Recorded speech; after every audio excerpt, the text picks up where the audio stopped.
Bonjour chers internautes, je vous propose aujourd'hui une nouvelle étude de la Bible. Je vous propose de vous plonger dans un chapitre d'un livre un peu singulier qui est dans l'Ancien Testament, le livre d'Esther. Et pour nous aider à comprendre ce texte, j'ai le plaisir d'avoir avec moi aujourd'hui deux pasteurs, le pasteur José Boulet. Bonjour Élise. Et le pasteur Eddy Carneva. Bonjour. J'espère que vous allez bien tous les deux. Oui, on est content d'être là. Et que nous pourrons vivre une étude riche et belle ensemble. Mais avant toute chose, je voudrais demander à José, si vous voulez bien, de nous unir dans la prière pour demander à Dieu d'être avec nous. Avec plaisir. Notre Dieu, notre Père, merci de cette opportunité que tu nous donnes de pouvoir ouvrir ta parole. Nous te demandons de nous inspirer par ton esprit au travers de ces échanges autour de ta parole. Permets aussi à ceux qui nous suivent puissent également grandir ensemble. Au nom de Jésus. Amen. Amen. Merci José. Le texte qui va nous servir de base pour réfléchir aujourd'hui, comme je l'ai dit, se trouve dans le livre d'Esther. Avant de le prendre avec vous, je voudrais juste en quelques mots vous raconter l'histoire d'Esther. C'est une jeune femme, juive, qui avec son peuple a été faite prisonnière d'un roi qui s'appelait Assuérus. Et ce roi cherchait une femme. Il a fait venir des jeunes filles de partout, et entre autres Esther, qu'il a trouvée très belle et qu'il a décidé d'épouser. Mais ce n'est pas un mariage de conte de fées. Esther était dans un harem et ne pouvait approcher le roi que si elle était appelée. Et puis, elle avait un cousin, Mardochée, qui était aussi son tuteur. Et malheureusement, quelqu'un en voulait à Mardochée et a voulu faire payer tous les Juifs. Par ruse, il a voulu les faire mourir. Et quand Mardochée apprend cela, il demande à Esther de sauver son peuple. Et c'est à ce moment-là qu'intervient le texte que nous allons lire. Je vous propose de le prendre avec moi. C'est le texte d'Esther 4, à partir du verset 10. Esther au chapitre 4, et je commencerai la lecture au verset 10. Esther chargea Hathach d'aller dire à Mardochée : « Tous les serviteurs du roi et le peuple des provinces du roi savent qu'il existe une loi portant peine de mort contre quiconque, homme ou femme, qui entre chez le roi dans la cour intérieure sans avoir été appelé. Celui-là seul a la vie sauve, à qui le roi tend le sceptre d'or. Et moi, je n'ai pas été appelé auprès du roi depuis 30 jours. » Lorsque les paroles d'Esther eurent été rapportées à Mardochée, Mardochée fit répondre à Esther : « Ne t'imagine pas que tu échapperas seul d'entre tous les Juifs parce que tu es dans la maison du roi. Car si tu te tais maintenant, le Seigneur et la délivrance surgiront d'autre part pour les Juifs. Et toi et la maison de ton père, vous périrez. Et qui sait si ce n'est pas pour un temps comme celui-ci que tu es parvenu à la royauté. » Esther envoya dire à Mardochée : « Va, rassemble tous les Juifs qui se trouvent à Suse, et jeûnez pour moi, sans manger ni boire, pendant 3 jours, ni la nuit, ni le jour. Moi aussi je jeûnerai de même avec mes servantes. Puis, j'entrerai chez le roi, malgré la loi. Et si je dois périr, je périrai. » Alors, quand je lis ce texte, la première question qui me vient à l'esprit, c'est pendant tout le temps où Esther était la femme de ce roi, elle a caché qu'elle était juive. Elle ne l'a pas dit.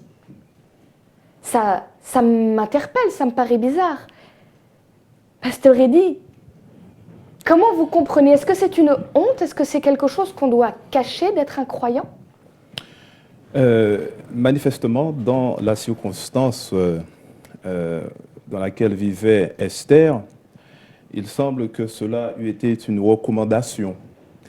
Quand on lit le chapitre 2 de ce livre, Esther obéit à une recommandation de son tuteur, Mardoché, qui lui avait dit « Surtout ne dis rien ». Au verset 10, Esther ne fit connaître ni son peuple, ni sa naissance, car Mardoché lui avait défendu d'en parler. À nouveau, c'est dit dans le chapitre 2, au verset, je sais plus quel, le verset 20, Esther n'avait fait connaître ni sa naissance, ni son peuple, car Mardoché le lui avait défendu, et elle suivait les ordres de Mardoché aussi fidèlement qu'à l'époque où elle était sous sa tutelle. Alors, dans un premier temps, c'est vrai qu'on peut répondre simplement par cela, elle obéit. Mais le fait que Mardoché lui donne cette consigne semble correspondre à une stratégie de Mardoché. Et la question, effectivement, pourquoi cette consigne? Peut-être que ça revient un peu à poser cette question. Pourquoi est-ce que finalement, il est cette consigne de ne rien dire? C'est interpellant, effectivement, parce que Mardoché, lui, fait connaître qu'il est juif. Au chapitre 3, on nous rapporte que lorsque Mardoché a eu connaissance d'un projet, eh bien, d'un projet de mort contre le roi, il s'était fait connaître comme cela. Lorsque des gens voulaient faire un attentat, je crois, contre ce roi-là. Oui. Et puis, en particulier, lorsque Mardoché refusait de se prosterner devant un certain Aman, qui était à une haute position, et le roi l'avait établi grand vizir, grand maître, quelque part au-dessous de lui, juste au-dessus de lui. Et donc, chaque fois que Aman sortait, eh bien, il s'attendait à ce que tous les serviteurs du roi se prosternent devant lui. Et les serviteurs du roi ont eu l'occasion d'interpeller Mardoché sur son refus de se prosterner. Et le texte nous rappelle, dans le chapitre 3, les versets 2 et suivants, que Mardoché leur avait fait connaître, en particulier le verset 4, Mardoché leur avait dit qu'il était juif. Donc, on voit Mardoché qui dit à sa brouille, à sa cousine, que de ne pas déclarer, quelque part de dissimuler, de cacher son appartenance juive. Et lui, il ne se gêne pas pour le faire savoir. Et quand il est au pied du mur, quand il s'agit d'expliquer son comportement, il l'explique en disant « mais voilà, je suis juif ».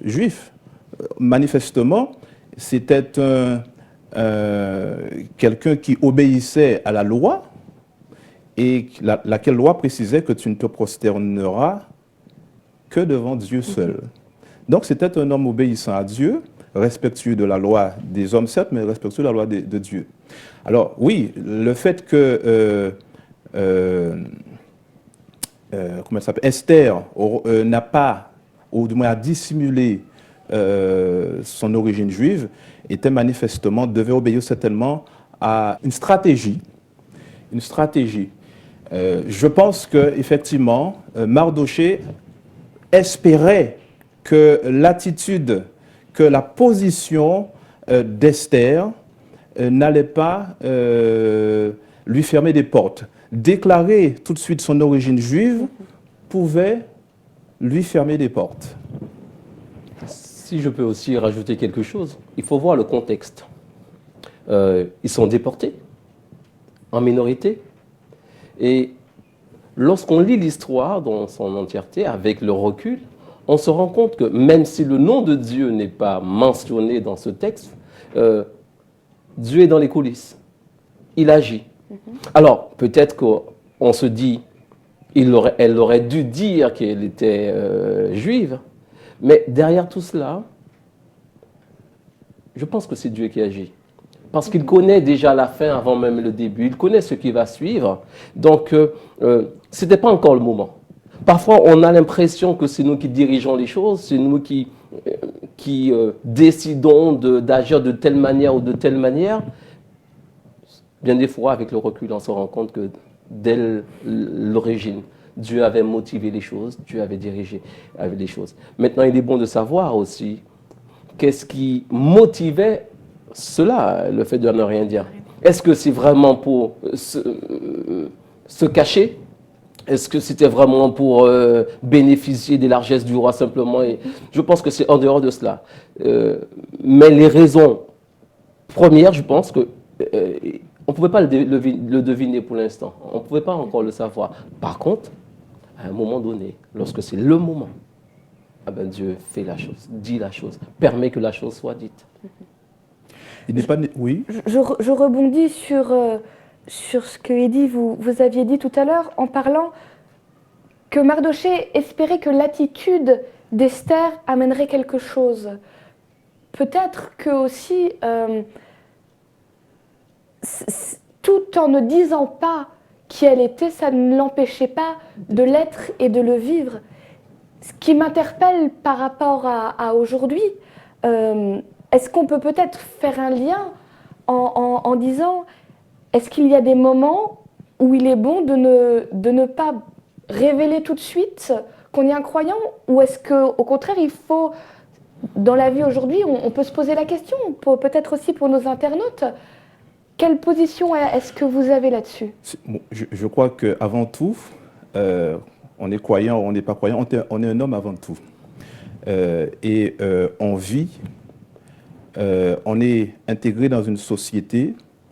Je crois que l'important, ce n'est pas d'attirer forcément l'attention sur soi-même, mais lorsque le besoin se fait sentir, ce que disait tout à l'heure José, lorsque le besoin se fait sentir, lorsque le croyant est au pied du mur, lorsqu'il est face à un choix dans sa vie, quelle orientation morale, spirituelle, lorsqu'il est face à un choix, alors il doit prendre position, il doit se révéler. C'était le cas pour Mardochée. Il n'avait pas besoin de déclarer qu'il était juif. Maintenant, quand il est face à un choix, quant à se prosterner devant un homme, une statue, qu'importe, et que ce choix implique la désobéissance à la loi de Dieu, alors le croyant que je suis, à ce moment-là, met en avant les valeurs sur lesquelles il se pose et il agit. Tant que le croyant peut agir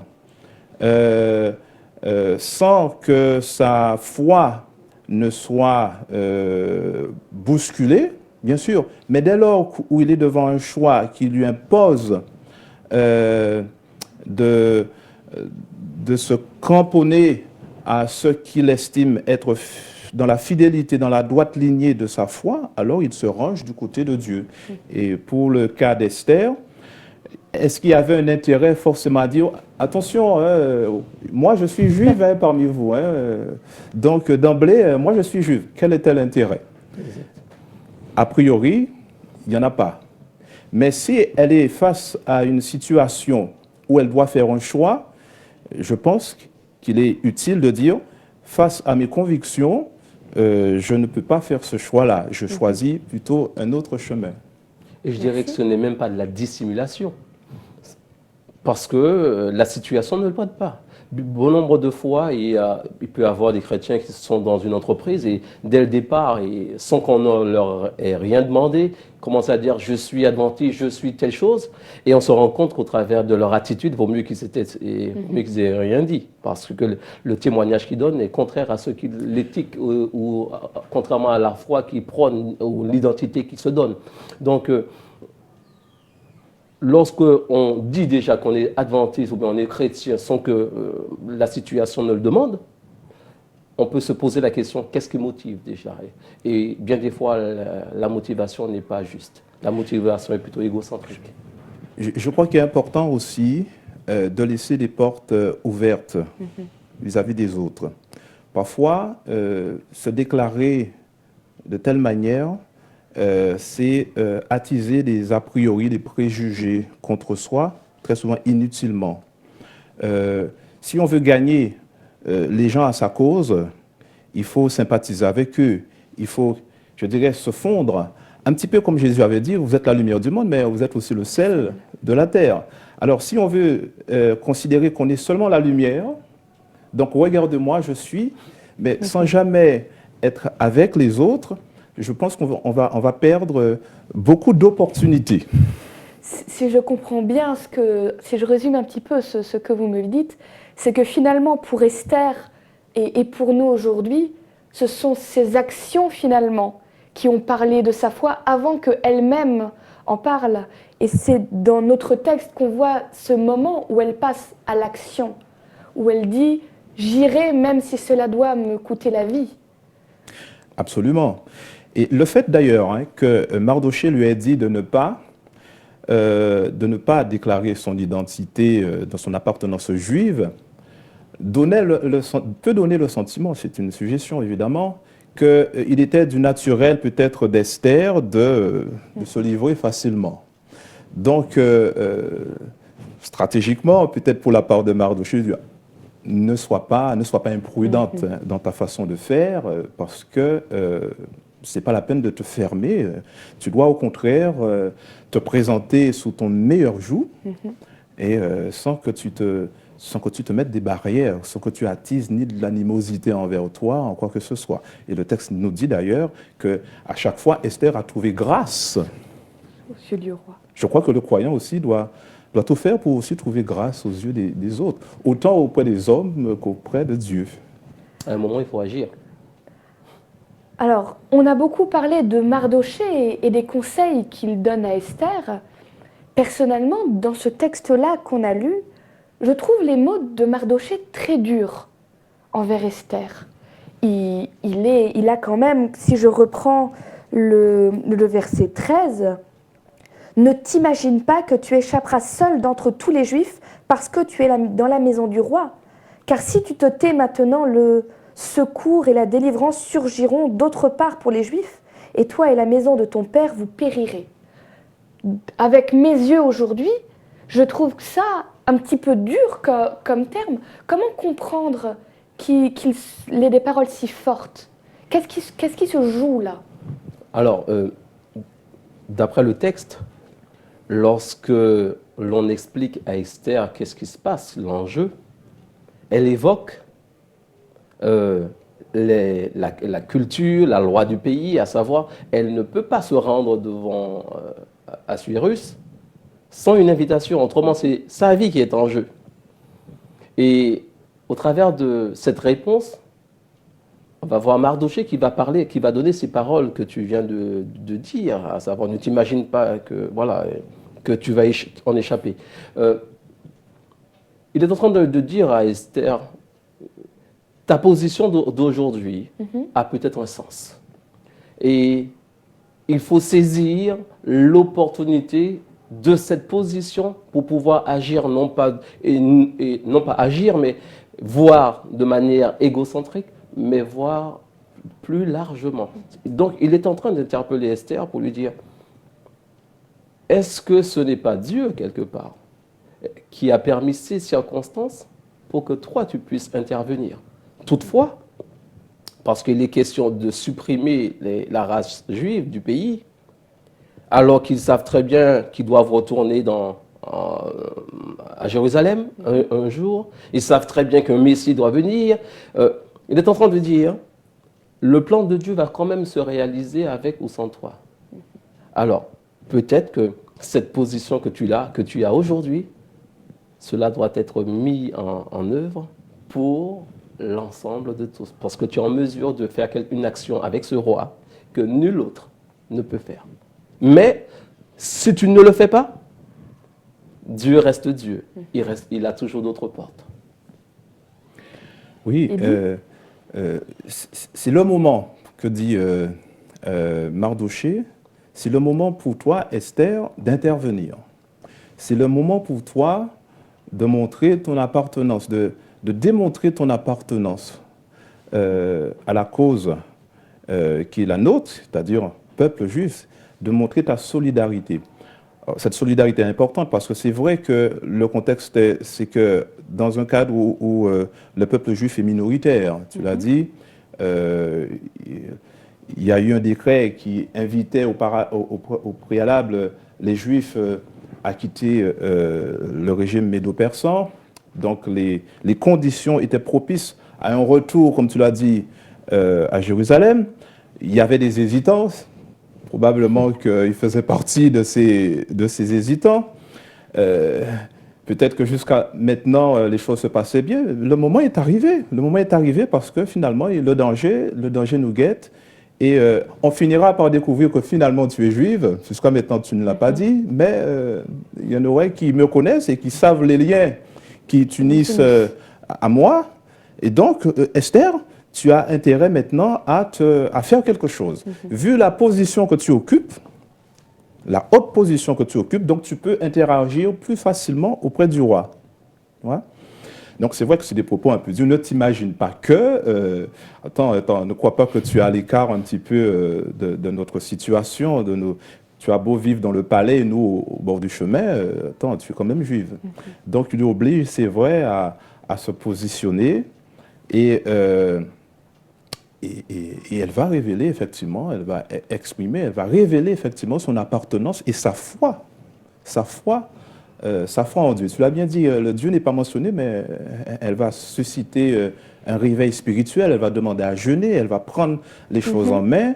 Donc manifestement, c'est quelqu'un qui ne veut pas nier son appartenance juive et elle va démontrer en tout cas sa foi.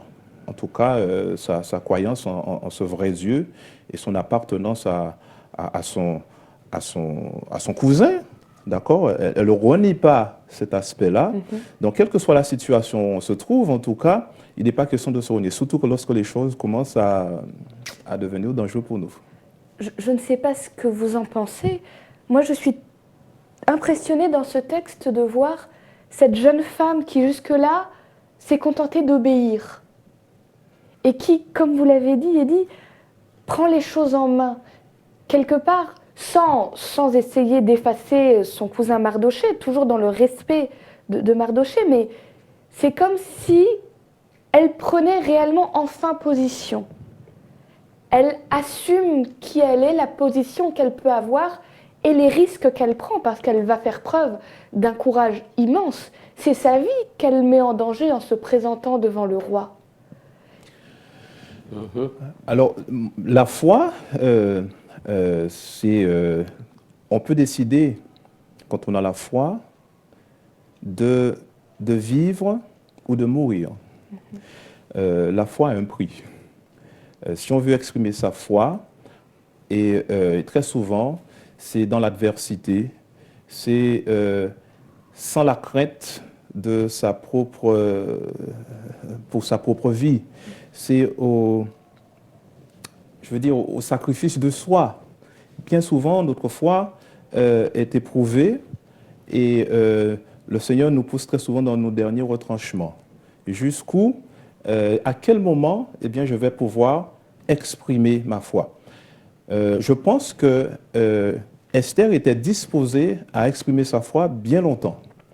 Et c'est pour cela qu'à l'extrême, au mépris de sa propre vie, parce qu'elle dit, si je dois mourir, si je dois venir auprès du roi, lui demander audience et faire en sorte que ce décret de mort sur mon peuple puisse être annihilé, eh bien, je vais prendre ce risque pour moi-même. Je n'ai pas peur là-dessus.